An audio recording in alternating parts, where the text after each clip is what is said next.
So this is a real tea that I've never actually told anyone. So the stylist that I had been working for. Hey stylists, welcome back to Fashion Mentor TV. It's your girl Brittany Diego, and today we're going to talk about a topic that everyone has on their mind, which is how to go from intern to getting paid to do what you love. I mean, that's the ultimate goal, right? That's why we're working in fashion in the first place.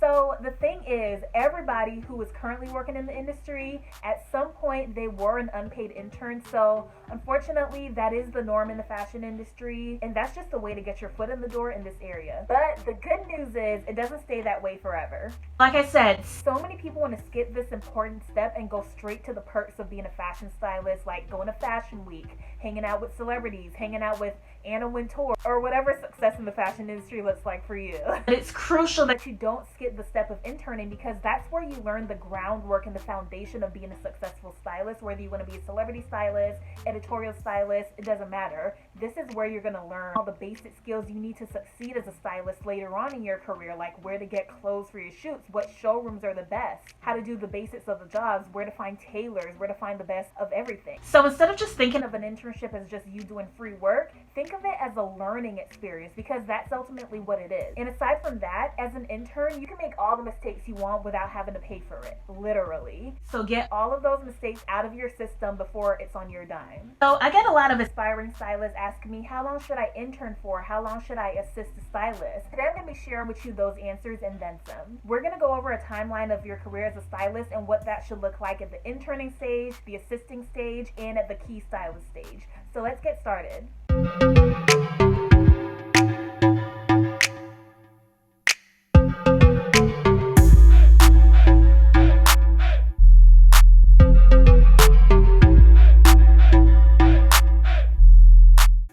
First, as you know, you're going to start off your career as an intern. So let's get into a few tips about being a star intern.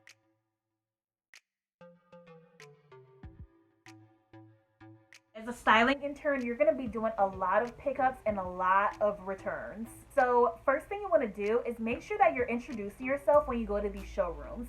That's something that I didn't do when I first started out, and I wish I had started sooner. I used to be so scared to even talk. I thought I was going to get in trouble or get yelled at or something. I know it's hard to believe, but I was really shy when I first started out in this industry. Because let's be honest, the fashion industry isn't the most friendly and welcoming, and it can be extremely intimidating for a newbie like myself.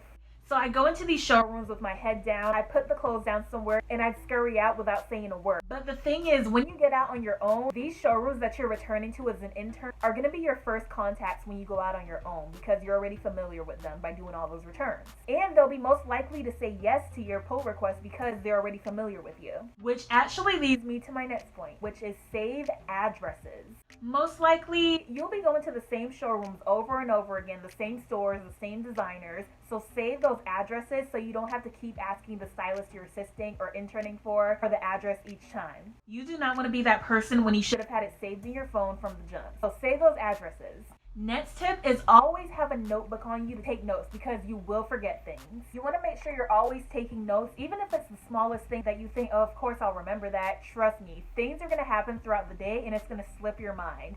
So take notes, have an actual notebook. So when the stylist is talking to you, you're not just there, shaking your head like, yeah, okay, whatever. They know that you're actually taking this seriously. You want to take notes of any instructions or directions that the stylist gives you, because one, they're too busy to keep repeating themselves and telling you what to do over and over again. Two, you'll be able to anticipate their needs. And that's really what's going to make you stand out and separate you from the rest of the styling interns. Because most likely, they're going to have a couple of them, and you want to make sure that you stand out. And being on top of everything consistently is what's going to increase your chances of being bumped up from intern to assistant. Now, one thing I do want to know, and this is kind of an elephant in the room in the fashion industry, is there are stylists out there that are just kind of taking advantage of labor, which is horrible. You should always be learning something in your internship. And I don't mean learning where showrooms are. I mean truly learning the ins and outs of being a stylist. So if you're not learning anything of value, then leave. There is another stylist out there who's going to teach you the ropes.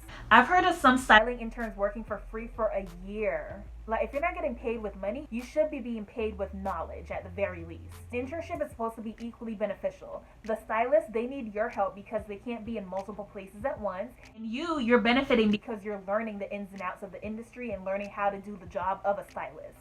On top of that, you're getting contacts which will be able to help you when you go out on your own, because you can't Google these places that stylists get clothes from. They're private, appointment only places, so you have to have an in, and this is your in. So a lot of up and coming stylists ask, how long should I intern for? And honestly, it's up to you. If you're not learning anything new, then it's time to go. But on the other hand, if you feel like that stylist has really taken you under their wing as a mentor, then you might want to consider talking to them about bumping you up to the assistant level at some point. Now, if you're really good at what you do and you make that stylist's life easier and they can't imagine their daily operations without you, they will gladly make you a mainstay on their team. So again, there's really no timeline. I've had friends who interned for a stylist for 2 weeks and they became assistant after 2 weeks. I've had friends who interned for 6 months. So it really depends on that stylist's need at that time and how well you're able to execute on the job and make their life easier. So if you make yourself so valuable to the point that they can't imagine you not being on their team, then you're pretty much in there. But always know your worth and know when it's time to walk away. There are 1,000,001 stylists, so don't think if one situation doesn't work out that you're doomed forever. Just go on and find someone who you mesh better with. So again, with that timeline, it really depends on how much time you have up front to invest in the very beginning of that internship. So the more free time you have in the beginning, the quicker you'll move up. So if you're working full time and you are only available on the weekends to work, you won't move up as fast as someone who's available 3 or 4 times a week. So now let's move on to being a stylist assistant, which of course comes with more responsibility.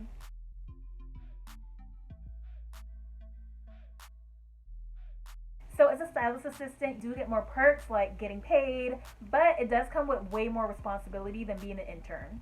So you're responsible for overseeing that stylist's day-to-day operations, and you become their right hand. They'll put you in charge of now hiring interns, and you'll be in charge of their day-to-day operations like handling communications, like emails, scheduling their showroom appointments, make sure that everything is coordinated. But you'll also get to do the more fun stuff, like you'll be invited to the fittings, you'll be responsible for being their right-hand person on set, so you'll be expected to be more hands-on, have an active role in the photo shoot. Sometimes you might even take that stylist's place in the event that they're double booked or they can't make it to a shoot or a fitting.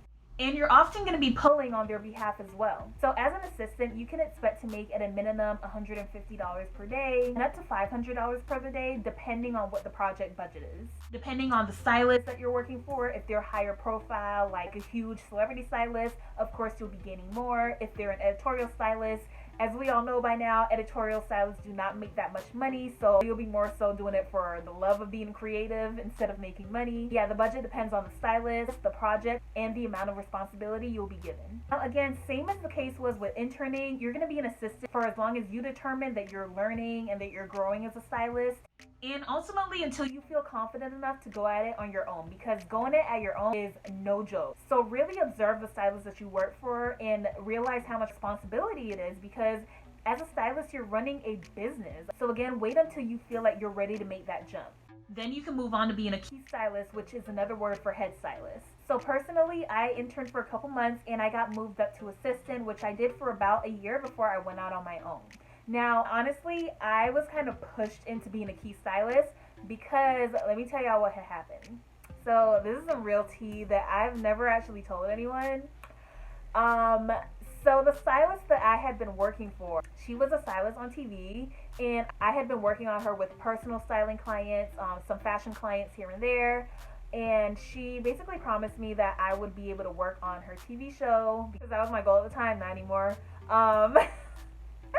So she promised I would be able to work on that TV show when it came back for the next season. And long story short, a few things happened and it ended up falling through, and she was no longer a part of the show. So that kind of left me to figure out my next steps. And I wasn't about to go back to being an intern. So while I was assisting this person, I was already building my portfolio. And that's why I always encourage you guys, even if you're an intern, even if you're an assistant, always be building your own portfolio to the side, even if you're doing a couple shoots during the month on the weekends. That's what I was doing. I was grinding. I was working for her throughout the week, and I would do shoots on the weekends. So when everything had ultimately went down, I had a portfolio of my own. So I always say to you guys, no matter how much effort you put into assisting someone, no matter how active you were on set, whether or not you were the one who actually pulled the items that got featured on the magazine cover, that's still that stylist work. So always have your own work to fall back on because you never know when things are going to go down. So anyways, yeah, I pretty much decided to go hard on my own career because I was going so hard to lift up this other person, and I put all that effort into my own career, and I soon started booking my own clients, booking my own gigs, and that's essentially how I started. Now, if you want to hear my whole career story, if y'all are actually interested in that, then let me know and I'll do a video about it. Yeah, this video isn't about me. Anyways, where were we? When you're a head stylist or key stylist, you make minimum $500 per day, and it could go up 4 and 5 figures per day. I've heard of more, like $12,000, $15,000. So the money is out there if you're styling A-list stars. And to quote our good sis Ariana Grande, she said, "Ain't no budget when I'm on the set. If I like it, that's what I get." So if that's one of your goals, then you will get there. So just get ready to grind because it is not an easy road up there. As you know, fashion is very competitive, and to get those huge figures, best believe it's gonna be some work. And as appealing as it is to be the boss, it is a huge amount of responsibility. So just be prepared for that. It's so much responsibility that you never even have to think about or worry about as an intern, even as an assistant. No matter how stressed you are when you're assisting a stylist, it's nothing compared to what they're dealing with, because ultimately it's their name on the line. And if something goes wrong, it's their credit card on the line. So keep all of that in mind. So I hope you guys learned something new today. If you did, please go ahead and leave a comment below. Leave a thumbs up for this video for the YouTube algorithm so more stylists like you can find this video. Don't forget to subscribe, leave a comment, and I'll see you right back here next week. Bye!